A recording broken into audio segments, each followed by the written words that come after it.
The phone's blue glow burned my eyes in the dark kitchen. Her text searing itself into my brain. Don't wait up. Late meeting with the team. My thumb hovered over the screen, trembling. The clock ticked past midnight. The house silent except for the hum of the fridge and the uneven thud of my heart. I typed, deleted, typed again. Hope you and Mark have fun. I hit send before I could rethink it, my stomach twisting as the message flew into the void. Seconds later, her reply lit up the screen. What do you mean? The panic in those 4 words was palpable, like a scream muffled by distance. My breath caught.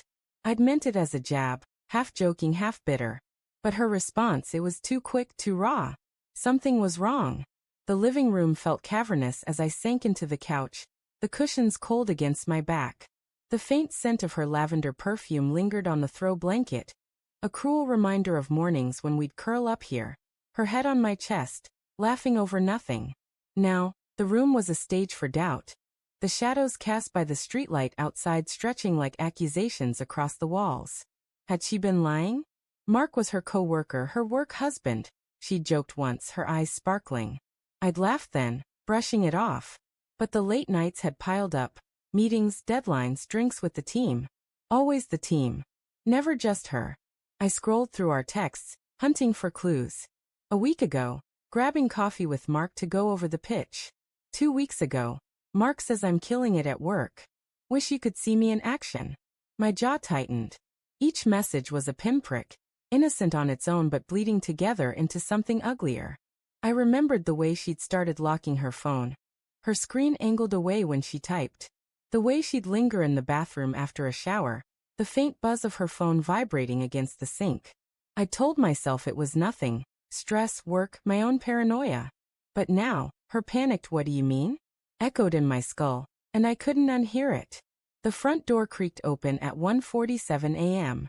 My pulse spiked, but I stayed still, the phone heavy in my hand. Her heels clicked softly on the hardwood, hesitant, like she was testing the air. Josh. Her voice was tight, a thread about to snap. I didn't answer. She stepped into the living room, her silhouette framed by the hallway light. Her blouse was slightly untucked, her hair loose, a strand clinging to her cheek. She looked beautiful, and I hated her for it. You're still up, she said, her tone caught between relief and fear. She dropped her purse on the side table, the clink of her keys deafening in the quiet. I saw your text. What was that about? I forced a smile, my lips dry. Just a joke, Sarah. You know Mark. Your work buddy. My voice was steady, but my hands shook, hidden in my lap. Her eyes flickered, searching mine. And for a moment I saw something, guilt maybe, or just exhaustion. She laughed, but it was thin, brittle. You scared me, she said, crossing her arms. I thought you were serious. She moved to the couch, sitting on the edge, her body angled away from me. The space between us felt like a chasm.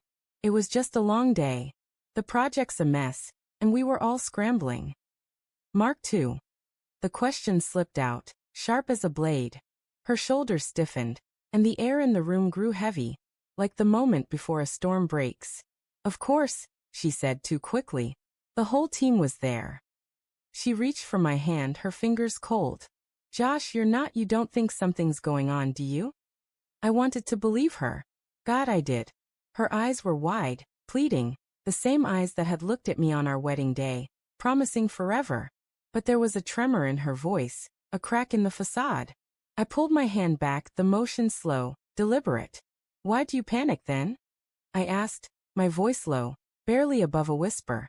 When I mentioned Mark. You texted back like you'd been caught. Her lips parted, but no sound came out. The silence was suffocating, stretching into seconds that felt like hours. Then she stood, pacing to the window, her reflection ghostly in the glass. I panicked because it hurt, she said finally, her back to me. That you'd even think that. That you'd throw his name at me like I'm some kind of liar. The words stung, but they didn't land right. They were too polished, too rehearsed. I stood, my legs unsteady, and crossed to her. Sarah, look at me. She didn't turn. Look at me, I said again, sharper. She faced me, her eyes wet, her jaw set.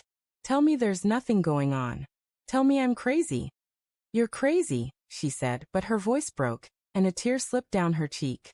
My chest tightened, a mix of rage and grief clawing at my ribs. I wanted to shake her, to scream, to beg her to make it untrue. Instead, I stepped back, my hands clenched into fists. "Show me your phone," I said. It wasn't a question. Her face paled, and for a moment, I thought she'd refuse. But she walked to her purse, her movements jerky, and pulled out her phone.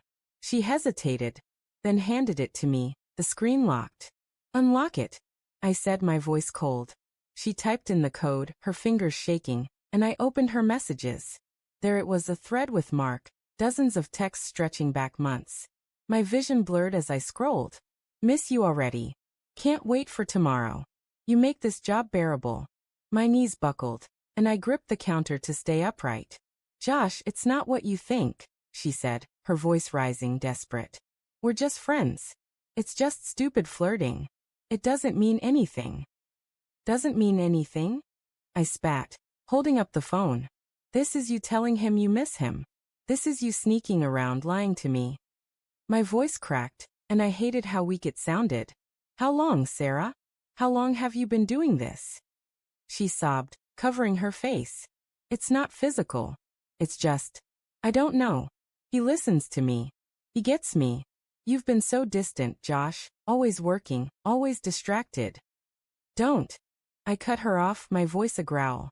"Don't you dare blame me for this." The room spun, the walls closing in. I wanted to believe it was just words, just a fantasy. But the truth was there, in black and white, in the way she couldn't meet my eyes. I turned and walked to the door, grabbing my keys. "Where are you going?" she cried, following me. "Josh, please, we can fix this." I stopped, my hand on the doorknob, my heart splintering. "I don't know if we can," I said, my voice barely audible. I stepped into the night, the cold air biting my skin. And as the door clicked shut behind me, I heard her sob, a sound that would haunt me forever. In my pocket, her phone buzzed, a new message from Mark. "You okay?" I didn't read the rest. I didn't need to.